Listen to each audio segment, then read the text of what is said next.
That one glorious word represents more than just the geography between the Sabine and the Rio Grande. It represents a unique idea and way of life.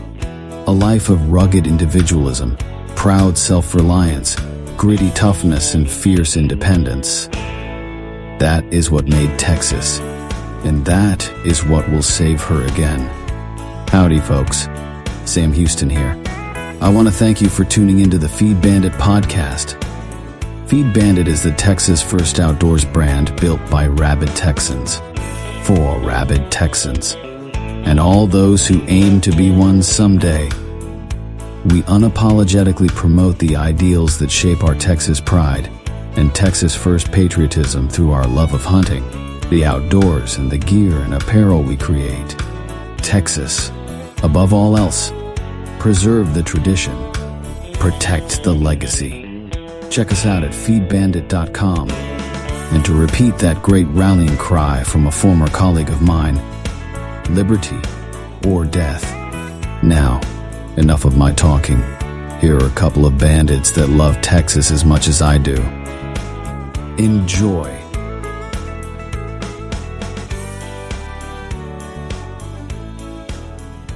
Well, howdy, friend. Welcome back to the Feed Bandit podcast. Jimmy back with you. And on this one, we're going to take a slight deviation away from pure hunting themes and get back to our series called Leave the Swamp. And in this one, we're talking about mainly things that affect us as Texans. And what we've been doing, lately is going through and reviewing the book called Texit by Daniel Miller. This is where he puts forward his proposal as to why and how Texas should regain her own independence again, become the Republic of Texas again. We here at Feed Bandit tend to have very much sympathy with this idea.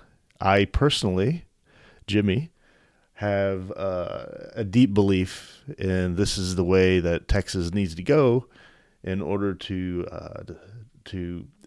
survive and not be dragged down into the abyss by the out-of-control federal government, the out-of-control federal spending, out-of-control federal debt, all the things that go on with the federal government. Before getting back into the book, I just wanted to comment a little bit on what's going on right now with these tariffs on all these countries and whatnot, and how it's affecting the little guy. It's been a whiplash of a couple of weeks here, where the president announced they were putting all these tariffs on like every other country, and the really high tariffs. They have all their reasons, trying to protect American companies and, trying to bring back production supposedly back to the United States. Now, I have some opinions on whether that would actually achieve that goal or not. But what I can say is, especially with Feed Bandit, we've seen an immediate kind of effect of what's going on there, specifically with the gigantic tariffs, import tariffs on Chinese goods. As you know, I'm sure if you've been a long-time listener or a short-time listener, but you've heard us discussing how we're coming out with camp polos. These are polos that are prints that have been sitting in our mind for a long time, and we really wanted to, get them out there and have fun with Texas pride-themed polos, hunting polos, and then some rebellious polos, kind of that go along with the theme of, say, what this particular series is about, Leave the Swamp. And essentially what Leave the Swamp is MTGA, MTGA. Instead of MAGA, it's MTGA. I don't know the best way. Make Texas great again. That's what we're all about here at the Feed Bandit podcast and Feed Bandit in general. And the polos are a way for you to wear your Texas pride, and show people on your torso what it is to be Texan and what our history, why we're so proud of our history here, and what that is. They're conversation starters, to help educate folks that may have grown up here but either don't remember or really never cared to learn about their state and the history here, where everything kind of came from, or all the if you're a transplant or your neighbors or transplants from Washington or some other Yankee land, educate them what that history means. And then you can also wear the hunting polos, where we show the special things centered around hunting here in Texas. Well, anyway, obviously, if we could, and we could make economic sense doing it, 100%, we would produce these polos 100% in Texas. Duh. I mean, that's exactly what we want to do.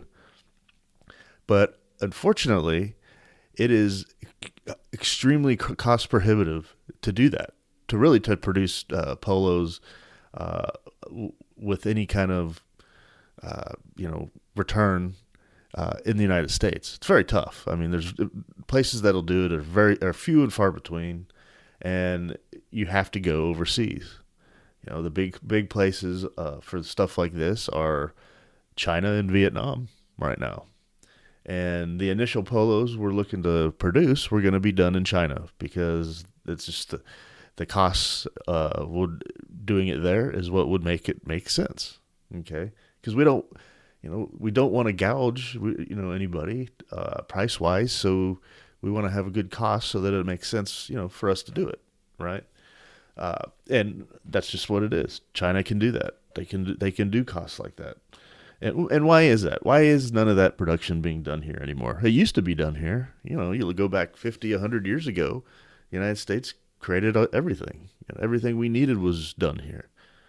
Well, over time and through higher taxes, massive overregulation of all industries here, not just, say, the garment industry, but it's everything. It's regulations of things that affect every industry. The employment laws, unions, of course, taxes, right? All those things. And really, it's regulations more than anything, where companies are being regulated to death, so they have to go somewhere, some other country. Imagine this: when a company has to go to a communist country to be a capitalist away from the United States, that says something, doesn't it? I mean, that really is an indictment of it. I mean, in my opinion, it sounds like an indictment, does it not, of the current state of the regulatory affairs in the United States. And what does that mean in relation to Texas? Well, those federal regulations are imposed upon the people of Texas, and we either abide by them or be subject to the sword, right? And that's just a way that Texans, you and me, are getting screwed by the federal government. They've regulated everything out of existence. So you have the president now coming in and raising tariffs on these countries, claiming they're screwing us by actually producing things at a great cost and sending it to us, and we send them worthless paper money or digits to pay for them. Somehow that's them screwing us. I'm not sure that I agree with that. Do you agree with that perspective? Yes, would I like all these things to be continued or to be produced here? Would I like my polos to be produced in Texas? Absolutely. God, I would do it tomorrow. But it's just because of the federal government makes it just, it's cost prohibitive. Well, so Trump, the president, comes in and imposes these tariffs under emergency powers unconstitutionally given to the president, in my opinion, back in the 70s, emergency economic powers, basically. And so he's coming in and doing all these tariffs. I mean, it's under several authorizations, if you will, that's in quotes, to do it. But, ostensibly it's all, done under these emergency powers. So he imposes all these tariffs, right? And then he takes them away. Just wild swings, and like no one can or doesn't take them away, but postpones them for 90 days, except on China, where they're like doubled to 100 and something, 145% or whatever. So that basically eliminates any ability for us to do the polos over there, unfortunately, as of right now, unless something changes. So we're looking at other suppliers and whatnot. So naturally, if you go to Feed Bandit or feedbanditgear.com, it'll take you to our gear shop, and you can see the polos on there. Well, I still encourage everyone to go look at them. You can't buy them anymore until we figure out a new way to supply them. What you can do, though, is sign up for the email. Sign up, give us your email, and then we'll let you know once we've secured a new supplier and how we can get those things to you. So anyway, getting back to what I was talking about. Well, if he's using emergency powers to do these things, it seems logical to me. Why wouldn't he also use those emergency powers to drastically reduce at the same time all of our taxes, drastically reduce all of these regulations that are still in place that will still prohibit companies bringing their production back here? They're not going to do it with the regulations in place. You can raise tariffs all day long, but they're not going to come back without the regulations being drastically reduced. So why wouldn't the president say, to further the goals of onshoring and making fair trade again and re-onshoring industry to the United States, I, through the emergency powers granted to me, hereby roll back all these regulations, all regulations that were put in place prior to 1970, or something like that. I don't know. Go through there with like a chainsaw, the Malay chainsaw, and cut all these regulations, or indefinitely postpone or prevent the regulation of, or the enforcement of, a whole host and list of regulations, and then use that same emergency power to say, I am also directing the IRS to cease enforcement of income tax until this quote-unquote emergency is over. That way, you and me stop getting stolen from on a actually every 2-week basis. If you get a paycheck every year at least, when you have to, around this time when you have to file your legalized theft document to the IRS. He says, I now use these emergency powers to order the IRS to cease operations and move, if you're going to have the tariffs in place, move all those people, all those IRS agents, fire most of them, and then what's left, move them over to your external revenue service and handle the tariffs over there now. But eliminate the income tax. Can you imagine? Just imagine what that would do here. If he used those emergency powers to roll all that stuff back and stop the collection of the income tax and the required filing of income tax here, what kind of boom there would be here? It would be, he talks in big superlatives of like the greatest things that would truly be the thing that you would, that a boom the likes of which you've never seen in your life. It would be the most unbelievable thing you've ever seen if he has emergency powers to do this with tariffs, then he has emergency powers to do that with the departments under the executive branch, the regulators, and the IRS. Tell them to stop doing what they're doing. Why not? I'm all for do 500% tariffs on every country, as far as I'm concerned, if you suspended all these regulations and you eliminated the enforcement of the income tax. That would be the most unbelievable thing to ever happen to this country. How does this go back to Texas? Well, in my opinion, things like that, if they haven't been done already, I'll be very surprised if something like radical like that would ever happen. So we're at a point now where the states need to start thinking about themselves. They need to start considering, why are we constantly being pushed around, told what to do by the federal government when we know what we need to do here to take care of our own people? In my opinion, just imagine for a second, what if the governor of Texas came out and said one day, I'm declaring a state of emergency in the state of Texas, an economic state of emergency in the state of Texas. And per that state of emergency, I am directing the citizens of this state to cease filing federal income tax. Oh my gosh, can you imagine?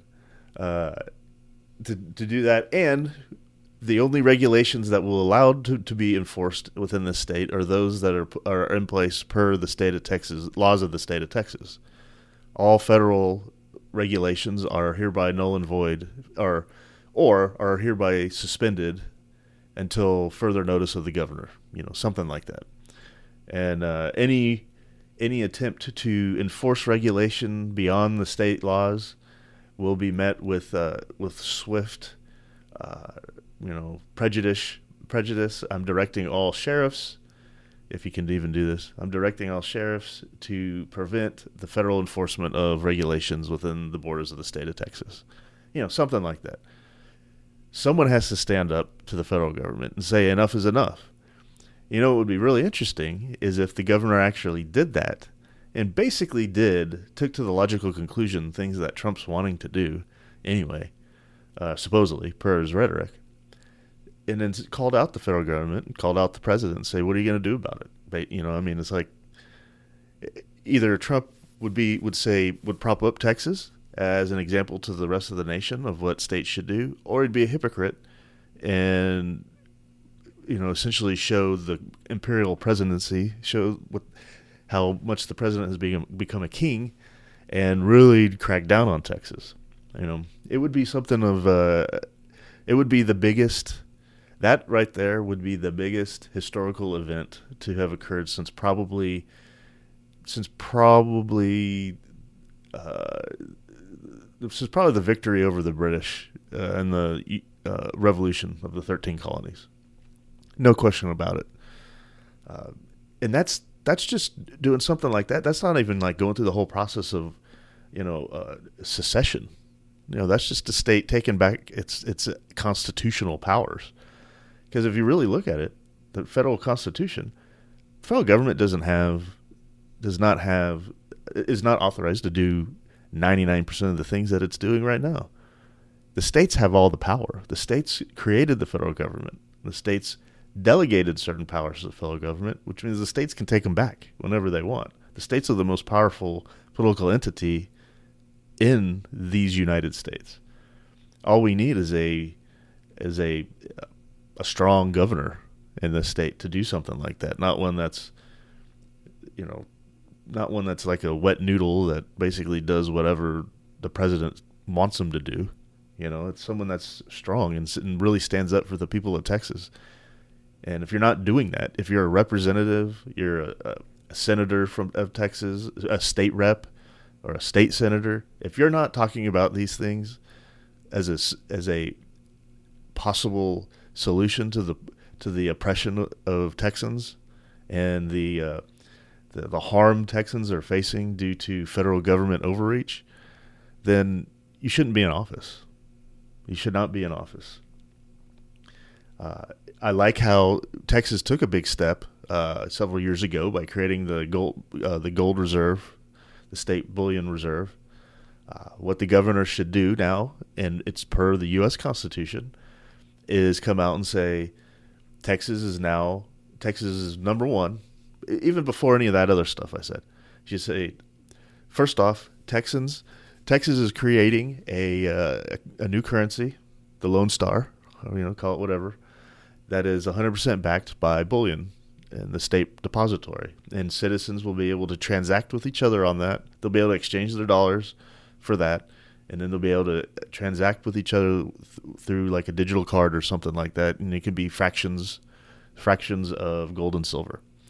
And where the state would say, while the IRS has claimed unconstitutionally the ability to tax transactions on gold and silver, the state of Texas directs its citizens to ignore that provision, ignore those provisions of the IRS code or whatever it is, and you may transact in gold and silver how you want, and you do not have to report capital gains one way or the other in U.S. dollars on that bullion, because per, what is it, Article 8 or 10, I can't remember, where it says states may only coin gold and silver, to settle debts, basically. Well, okay, just come out and say that's what the citizens of Texas are going to do. If that were to happen, that right there, that single act, that single announcement would probably would be like the first domino to fall in the whole facade of perceived federal control over everything. Because in the end, the federal government doesn't have enough people to regulate and enforce the dictates they have. That they rely on the states to do that. So the states should just say no more. Well, anyway, getting back to that, with these tariffs and everything, okay, great. But at the same time, you gotta loosen up on everything else. We're being choked to death here with regulation, with income taxes, with everything else. We're being absolutely choked to death. So you can't just do the one thing. You got to roll back on all the other things so that we can still live. And, I mean, these things, and the regulation, especially if you want to bring these companies back here, eliminate taxes on them and drastically roll back regulations. And then, yes, you will have another industrial revolution in the United States. And that's what I want. I'd love to work with a company out of San Antonio or something to make my shirts. That would be amazing. That would be absolutely amazing. But it won't happen with the regulations and the taxes as they are now. So, be that as it may, we'll start observing a lot of this stuff and asking questions about it just to make us think. Like, the main question here is, what if the governor were to, grow some cojones and actually come out with that declaration about currency and basically saying, per the U.S. Constitution, Texas is now issuing, cards in return for people who deposit their gold and silver into the depository to spend that, how they so please, and then Texas will defend folks against the IRS who's trying to claim any kind of capital gains taxation on that. That alone would go a long way towards it. I've been rambling a lot on this subject, and I'll probably talk a little bit more about it, but these are the things that drastically affect us here in Texas and in a very negative way. And it's about time. We're long past overdue. We need more vocal representatives and senators in the legislature in Texas talking out and being outspoken about this stuff from their position. It needs to happen. So, if you know any, talk to them about it. Tell them to get on board. Tell them to get on the Texit train, because, Texit maybe doesn't necessarily have to be a whole political secession. It could be a state taking back their powers. They're basically saying, look, we gave the federal government certain things, or we delegated, I should say, certain things. Delegation means you can always take it back take back your sovereignty. So we entrusted you with that. You've abused it, and now we're going to take it back. Enough of that. We'll leave you certain other things, but these things were taken back from you. So it's about time to start doing that. That's a segue into continuing from part 10 of this Leave the Swamp series. We're in the middle of the chapter called Laying the Groundwork in this Texit book. So let's just continue there and see what he has to say. And this section starts with political amateurism. Even if Texit supporters overcome the atomization and form a political community, the next challenge is perhaps more daunting. It's not enough to have potential political power. It must be wielded like a weapon and used effectively. Texit supporters who have overcome the imposed silence and engage in the political process are some of the most vocal proponents up to a certain point. It's not enough to know or believe. Independence takes work. This is where Texit supporters are most challenged. Being vocal is not enough to get the job done. Secede bumper stickers are great, and there are plenty on the roads, but more bumper sticker activism won't win the day for Texit. Social media is a great tool, but a like on Facebook or a sporadic tweet is no replacement for good old on-the-ground political activism. Texit supporters fall woefully short when compared to the level of activism shown by those who advocate for policies that centralize more power in Washington, D.C., or Mordor, as I like to call it. The simple fact is that the federal apologists outwork Texit supporters at a staggering level in the traditional methods of political outreach. For every door knocked on or phone called by a Texit supporter, there are thousands made by the other side. I'm convinced, however, that this is not due to a lack of belief. Rather, it is a result of the vast majority of Texit supporters being political neophytes. Because of the long-term political apathy, most have never participated in organized political outreach at the level required to move an issue like Texit forward at a substantial pace. Therefore, many reside in a comfort zone that limits their activism to bumper stickers, t-shirts, and social media. It's far easier to click a button on a screen than it is to knock on a stranger's door. While these outreach methods have some value in spreading the message, they cannot exist as the sole or even primary means of political engagement. To put it in Texan terms, when Sam Houston commanded the Texian army, he won the Battle of San Jacinto with a ragtag army of amateur volunteer soldiers. But they knew, at a minimum, how to fight at a basic level that was equivalent to the Mexican army. While the volunteers enlisted as amateurs, by the time the guns fell silent at San Jacinto, they were battle-hardened professional soldiers. They did what was personally required of them to prepare to fight and to win. Increasing the numbers of politically savvy and engaged Texit supporters is an absolute requirement to get a referendum on the issue. Notwithstanding the critics who insist that Texit requires consent of the other states, or those voices who advocate for an extra-legal path to independence, the true gatekeeper on the Texit referendum is the Texas legislature. Because a referendum on the issue requires legislation, it will require either a constitutional amendment, not requiring the governor's signature, or a simple bill with support from the governor. Either way, majority support of both houses of the Texas legislature is not optional. It is a solid requirement. That majority is only achieved by effectively wielding political power at a sufficient level of professionalism to get the job done. This is a similar challenge to the one faced by the UK Independence Party, which famously pressured the UK government into calling for a Brexit referendum. From its inception until 2014, the consensus was that UKIP posed no significant electoral threat to the existing power structure in the UK. In the minds of pundits, UKIP's existence was nothing more than a hobby of its narcissist-in-chief, Nigel Farage. Even when UKIP achieved major victories in the 2014 European Parliament elections, the success was viewed as an aberration, and it was predicted that UKIP would fold like Superman on Laundry Day over the following summer, and would not be a factor in the 2015 general election. In the words of Matthew Goodwin, reporting for The Telegraph, quote, "There is a sense that it remains an amateur party and on the campaign trail looks more like Dad's army than a ruthless organized insurgency," end quote. Even into the Newark by-election in